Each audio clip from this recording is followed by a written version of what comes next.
क्या आप bank Nifty में long term point of view से इन्वेस्ट किए हैं? क्या आप बैंक निफ्टी में मैक्सिमम प्रॉफिट बुक करना चाहते हैं? क्या आप जानते हैं कि आप बैंक निफ्टी के जर्नी में कहां पर है? लॉन्ग टर्म इन्वेस्टमेंट में स्टॉप लॉस कहां रखें? क्या नियो वेब से लॉन्ग टर्म इन्वेस्टमेंट करके वेल्थ क्रिएशन की जा सकती है? क्या लॉन्ग टर्म इन्वेस्टमेंट के लिए टाइमिंग इंपॉर्टेंट फैक्टर है? नमस्कार दोस्तों, स्वागत है आपका डॉक्टर संजय वेब के यूट्यूब चैनल में। आज मैं doctor Sanjay Sinha, technical analyst working on neo web since last 26 year. Last video की तरह आज की इस वीडियो में भी मैं एक बर्निंग प्रॉब्लम को डिस्कस करने जा रहा हूं। जैसा कि आप लोग जानते हैं कि मनी का नेचर है ग्रो करना, और इस मनी के ग्रोथ को एलियट वेब प्रिंसिपल के बेसिस पर मेजर करेंगे,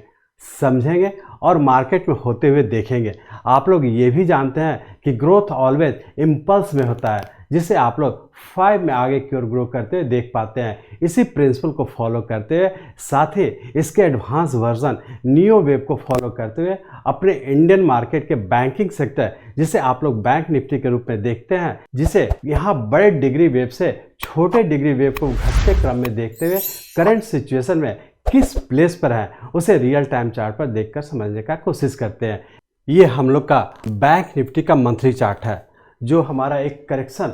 2008 में जो बुल फेज था, वहाँ पे हम लोग का बैंक निफ्टी पूरा करके ये पूरे का जो 2009 में मार्च के 2009 में हम लोग का एक लो बना था। यहाँ पर देख पाएंगे कि बैंक निफ्टी है जो कि 2009 में अपना लो बनाया है। तो इस तरीके से यहाँ पे बैंक निफ्टी अपने लाइफ का करेक्शन पूरा करके 2009 में यहाँ पे 0 पॉइंट बनाया, और इस 0 पॉइंट से हम लोग का फिर से एक इम्पल्स वेव के फॉर्म में ऊपर की ओर स्टार्ट हो गया। तो ये जो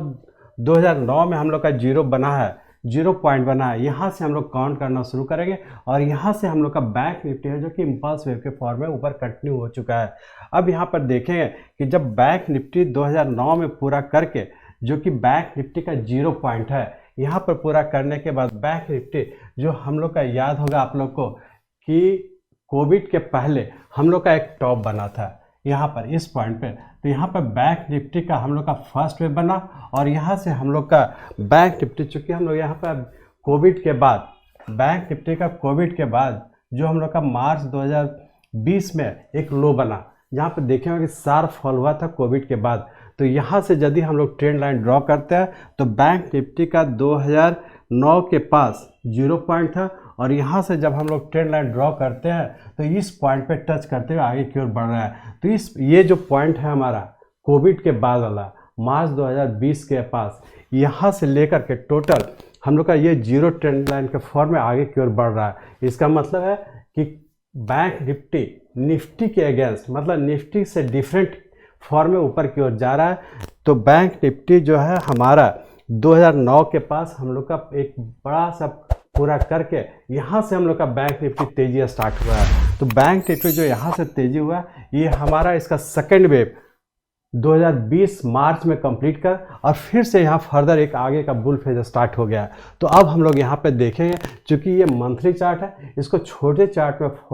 कन्वर्ट कर, मतलब अब हम लोग नेक्स्ट चार्ट इसी का वीकली चार्ट में देखेंगे, और देखेंगे कि वीकली चार्ट में हम लोग का लॉन्ग टर्म यहाँ से फिर से स्टार्ट हुआ है। तो इसको हम लोग एनालाइज करने का कोशिश करेंगे। तो नेक्स्ट हम लोग वीकली चार्ट में कन्वर्ट करते हैं। अब हम लोग मंथली चार्ट को जो कन्वर्ट करके वीकली चार्ट में कन्वर्ट किया है बैंक निफ्टी का, तो अब जो पिछले चार्ट में मंथली चार्ट में देखे थे कि हम लोग का जो 0 पॉइंट था, मतलब 0 टू ट्रेंड लाइन ड्रॉ किए थे, तो जो 2 ट्रेंड लाइन था ये यहाँ पर आके टच करके, तो अब ये जो 2 था, बड़े टाइम फ्रेम का जो 2 था, यहाँ से हम लोग का अब ये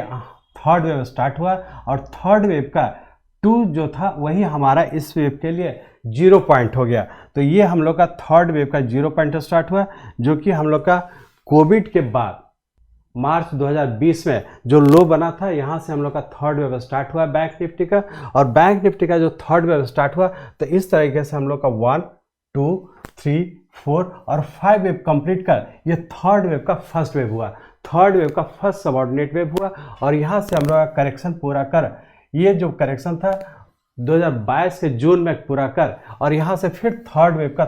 के फॉर्म में हम लोग ऊपर की ओर कंटिन्यू कर चुके हैं। तो ये जो थर्ड वेव बैंक निफ्टी का थर्ड वेव में हम लोग कंटिन्यू है, और अभी भी थर्ड वेव का मात्रा आप यहाँ पे देख रहे हो कि जस्ट अभी 1 और 2 और 3 के फॉर्म में अभी ऊपर जा ही रहा है। इसलिए अभी यदि इसमें लॉन्ग टर्म प्लस पोजीशन बना हुआ है खास करके बैंक निफ्टी में यदि लॉन्ग टर्म प्लस पोजीशन बना हुआ है तो अभी भी कंटिन्यू करेंगे, क्योंकि अभी थर्ड वेव का मात्र ये फर्स्ट वेव कंप्लीट किया है और ये सेकेंड वेव, थर्ड वेव का भी फर्स्ट और सेकेंड ही कंप्लीट किया और थर्ड वेव के थर्ड वेव में हम लोग कंटिन्यू है। अब इस वीकली चार्ट को कन्वर्ट कर हम लोग डेली चार्ट में देखते हैं कि यहाँ से जो राइज मार्केट स्टार्ट हुआ है ये थर्ड वेव का थर्ड वेव में है, मतलब ये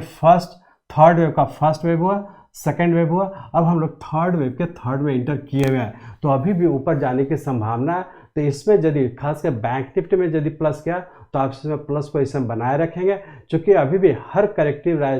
करेक्टिव फॉल होने के बाद फिर से ऊपर ही कंटिन्यू होने की संभावना है। अब इस वीकली चार्ट को हम लोग कन्वर्ट करके देखते हैं डेली चार्ट में। अब उस डेली चार्ट में देखें तो यहाँ से हम लोग जूम करके इस पॉइंट से थर्ड वेव के लिए ये 0 पॉइंट हो जाएगा, क्योंकि यहाँ पर देख रहे हैं कि जब हम लोग मंथली चार्ट में देखें तो ये बड़े टाइम मतलब साइकिल और सुपर साइकिल डिग्री का ये हम लोग का सेकेंड वेव था, और यहाँ से फिर दोबारा जो थर्ड वेव स्टार्ट हुआ था, थर्ड वेव का सेकेंड वेव यहाँ से स्टार्ट हुआ, तो अब इस थर्ड वेव के लिए 0 पॉइंट हम लोग का ये हो जाएगा। तो यहाँ से हम लोग एनालाइज करेंगे डेली चार्ट को और देखेंगे कि डेली चार्ट में ये किस तरीके से आगे की ओर बढ़ रहा है और उसे हम लोग किस तरीके से इसको इन्वेस्टमेंट के फॉर्म में इसको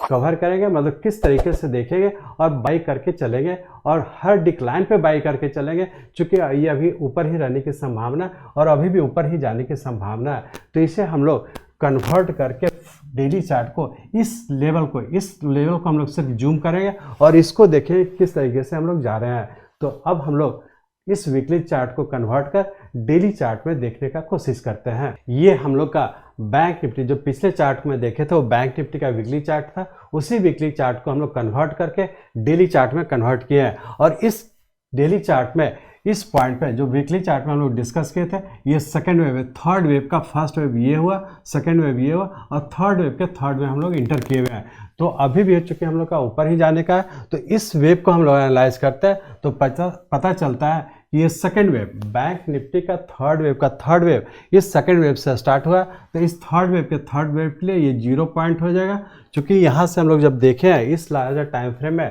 कि 0 टू ट्रेंड लाइन हमारा इसी पॉइंट को टच करता है, तो अब थर्ड वेव के लिए ये 0 पॉइंट है और यहाँ से फिर से हम लोग का फर्दर मार्केट ऊपर कंटिन्यू हो चुका है। अब इस थर्ड वेव के थर्ड वेव ये हमारा फर्स्ट वेव हुआ और चूंकि यहाँ से हम लोग का 0 टू ट्रेंड लाइन नया क्रिएट हुआ है, तो ये 0 टू ट्रेंड लाइन ये हम लोग का सेकेंड वेव, थर्ड वेव का सेकेंड वेव है और अभी हम लोग थर्ड वेव में है। और चूंकि थर्ड वेव अभी भी कंटिन्यू है तो बहुत ज़्यादा संभावना है, चूंकि हम लोग देख रहे हैं कि ये बड़े टाइम फ्रेम में थर्ड वेव का फर्स्ट वेव ही एक्सटेंडेड वेव है, तो बहुत ज़्यादा संभावना है कि ये फर्स्ट वेव से ज़्यादा बड़ा थर्ड वेव होने की संभावना कम है। तो बहुत ध्यान रखेंगे, क्योंकि अभी भी हम लोग का मार्केट ऊपर है, मतलब बैंक निफ्टी अभी भी ऊपर रहने की संभावना, तो अभी भी हर डिक्लाइन पे हम लोग बाई करके ही चलेंगे और होल्ड करके चलेंगे। अब प्रश्न उठता है कि ये जब हम लोग का थर्ड वेव के थर्ड वेव में है, तो जिसका अभी हम लोग सिर्फ फर्स्ट वेव और सेकेंड वेव कंप्लीट किया, अभी हम लोग थर्ड वेव में इंटर किए हुए हैं, लेकिन चूंकि इस बड़े टाइम फ्रेम का थर्ड वेव का फर्स्ट वेव एक्सटेंडेड है, तो यहाँ बहुत ज़्यादा संभावना कि इस फर्स्ट वेव से छोटा वेव ही थर्ड वेव होगा और अभी भी ऊपर ही रहने की संभावना। तो बेहतर है इस डिक्लाइन पे यहाँ थर्ड वेव पूरा करने का फिर से जो फॉल होगा ये हम लोग का करेक्टिव फॉल होगा और इस करेक्टिव फॉल में हम लोग हर डिक्लाइन पे बाई करके ही चलेंगे। लेकिन अब यहाँ पे क्वेश्चन अराइज होता है कि इस थर्ड वे में चूंकि अभी भी कंटिन्यू है और जो फॉल होगा वो करेक्टिव फॉल होगा, तो अभी भी यदि हम लोग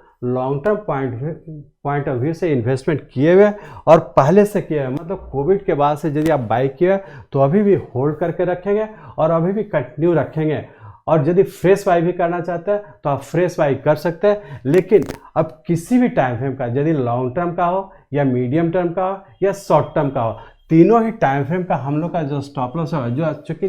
अभी जो लास्ट वेव राइज हुआ ये इस पॉइंट से राइज हुआ है, तो ये हमारा स्टॉप लॉस क्रिएट हो गया। तो अभी हम लोग जब भी बाय करते हैं, यदि long term point of view से प्लस करते हैं तो भी बाय कर सकते हैं, लेकिन पहले से भी यदि बाय किया तो आप उसको होल्ड करके रख सकते हैं। प्रॉफिट यदि करते हैं तो बहुत माइनर प्रॉफिट बुक करें, बहुत पार्शियली प्रॉफिट बुक करें, लेकिन कोशिश करें कि हर प्रॉफिट बुक करने के बाद हर डिक्लाइन पे बाई करके ही चलेंगे, क्योंकि अभी भी हम लोग का ऊपर बचा हुआ और अभी भी ऊपर रहने की संभावना है। तो बेहतर है कि हम लोग long term point of view से, short term point of view से और मीडियम टर्म पॉइंट से तीनों ही टाइम फ्रेम का स्टॉप लॉस जो होगा हम लोग का यही पॉइंट होगा और इस पॉइंट को ध्यान में रख करके हर डिक्लाइन पे बाई करके ऊपर की ओर कंटिन्यू करते रहेंगे और अभी भी ऊपर ही रहने की संभावना है। सिर्फ एक चीज़ ध्यान रखेंगे, चूंकि ये बैंक निफ्टी है और बैंक निफ्टी में दो सेक्टर होता है, प्राइवेट सेक्टर बैंक और पब्लिक सेक्टर बैंक। तो private sector bank bank Nifty के जैसा ही चल रहा है, इसमें मैक्सिमम स्टॉक है अपना जो बुल फेज में है। तो प्राइवेट सेक्टर बैंक में बहुत सारा जो मेजर जो बैंकिंग सेक्टर है वो अभी अभी अपने राइजिंग ट्रेंड में है। तो इसको सिर्फ ध्यान रखेंगे, क्योंकि प्राइवेट सेक्टर बैंक निफ्टी को फॉलो कर रहा है और बैंक निफ्टी अभी भी ऊपर है, मैक्सिमम बैंक अभी भी ऊपर कंटिन्यू है। तो सिर्फ ध्यान रखेंगे कि बैंक निफ्टी प्राइवेट बैंकिंग से बंद करके ऊपर कंटिन्यू हुआ और अभी भी ऊपर रहने की संभावना है। लेकिन इसके अगेंस्ट पब्लिक सेक्टर बैंक में कुछ एक बैंक को छोड़ करके, क्योंकि पब्लिक सेक्टर बैंक में सिर्फ एक ही स्टॉक ऐसा है जो कि इसको फॉलो कर रहा है और अपने बुल फेज में है। बाकी मैक्सिमम स्टॉक जो है पब्लिक सेक्टर बैंक का मैक्सिमम स्टॉक या तो करेक्टिव राइज में है या फिर उसमें से कुछ बैंक है जो कि फिर से अभी नया मतलब एक लॉन्ग टर्म से भी ऊपर साइकिल डिग्री का बियर फेज पूरा करके स्टार्ट हुआ है। तो पब्लिक सेक्टर में सिर्फ स्टॉक का स्पेसिफिक ध्यान रखेंगे कि चूंकि पब्लिक सेक्टर में कुछ ही स्टॉक राइजिंग ट्रेंड में है, कुछ स्टॉक अपने करेक्टिव राइज में है और कुछ स्टॉक अभी जस्ट स्टार्ट हुआ है। जस्ट स्टार्ट होने का मतलब यहाँ से जिस समय हम लोग का बैंक निफ्टी थर्ड वेव का सेकेंड वेव पूरा करके स्टार्ट हुआ, तो इस पॉइंट से हमारा पब्लिक सेक्टर का कुछ बैंक है जो कि अपना लो बना करके मतलब लॉन्ग टर्म का लो बना करके फिर से स्टार्ट हुआ है। तो stock specific public sector bank में स्टॉक स्पेसिफिक को ध्यान रखेंगे कि जो स्टॉक राइजिंग ट्रेंड में स्टार्ट हुआ वैसे स्टॉक को ही डिक्लाइन पे बाई करके चलेंगे। चूंकि इसमें कुछ स्टॉक करेक्टिव राइज में है तो वैसे स्टॉक को अवॉइड करेंगे, या भी प्लस करते हैं तो ऊपर के लेवल पर प्रॉफिट बुक करके एग्जिट होने का कोशिश करेंगे। तो इस तरीके से हम लोग देख रहे हैं कि बैंक निफ्टी में प्राइवेट बैंक और पब्लिक सेक्टर बैंक दोनों बैंक इंक्लूड है, उसी का ये हम लोग का चार्ट है। तो जिसमें प्राइवेट सेक्टर बैंक निफ्टी को फॉलो कर रहा है, मतलब इसमें मैक्सिमम प्राइवेट सेक्टर बैंक अभी भी राइजिंग ट्रेंड में है। कुछ स्टॉक अपना राइजिंग ट्रेंड पूरा कर चुका है, कुछ स्टॉक पूरा करने वाला है और कुछ स्टॉक अभी भी ऊपर रहने की संभावना है। और पब्लिक सेक्टर बैंक में सिर्फ एक बैंक है जो कि इसको फॉलो कर रहा है और अपने बुल फेज में है। मैक्सिमम पब्लिक सेक्टर बैंक अभी भी करेक्टिव फॉल में है, या तो करेक्टिव राइज में है, या कुछ स्टॉक अभी फ्रेश नया बुल फेज स्टार्ट हुआ है। तो स्टॉक का स्पेसिफिक इसको ध्यान रखेंगे। इस तरह से हम लोगों ने देखा कि बैंक निफ्टी है जो कि अपने बुल फेज में है और अभी भी ऊपर रहने की संभावना है। और इस बैंक निफ्टी में हम लोग long term point of view से हम लोग थर्ड वेव में इंटर किए हुए हैं। तो जब भी नीचे आता है बैंक निफ्टी हर डिक्लाइन पे हम लोग बाई करेंगे और स्टॉप लॉस को फॉलो करते हुए आगे की ओर बढ़ते रहेंगे। एलियट वेव प्रिंसिपल या नियो वेव को सभी लेवल पर सफलतापूर्वक अप्लाई करने के लिए जरूरी है कि सभी डिग्री के वेव स्ट्रक्चर को सही ढंग से लेवल किया जाए। सही ढंग से लेवल किया हुआ वेव स्ट्रक्चर आपको अच्छे से बताएगा कि एक बड़े डिग्री के ट्रेंड के साथ है कि अगेंस्ट है। मार्केट में सभी लोगों का एक ही क्वेश्चन होता है कि बैंक निफ्टी किधर जा रहा है, तो इसका जवाब आश्चर्यजनक रूप से सिर्फ और सिर्फ प्रॉपर अटेंशन देकर प्रॉपर लेबलिंग कर प्राप्त किया जा सकता है। फाइनली मैं समझता हूँ कि आप लोग करंट सिचुएशन में long term point of view से किस प्लेस पर है उसे रियल टाइम चार्ट पर देखकर समझ चुके हैं। मैं चाहता हूँ मेरे जीवन का लक्ष्य है कि इस मार्केट में कोई भी लूजर ना हो। इसको आप सीखें, लोगों को सिखाएं, लोगों को मदद करिए। हमारे साथ जुड़े रहने के लिए, आज के वीडियो को ध्यानपूर्वक अटेंड करने के लिए, इसे दूसरों तक पहुंचाने के लिए आप सबका हृदय से बहुत बहुत धन्यवाद। जय हिंद।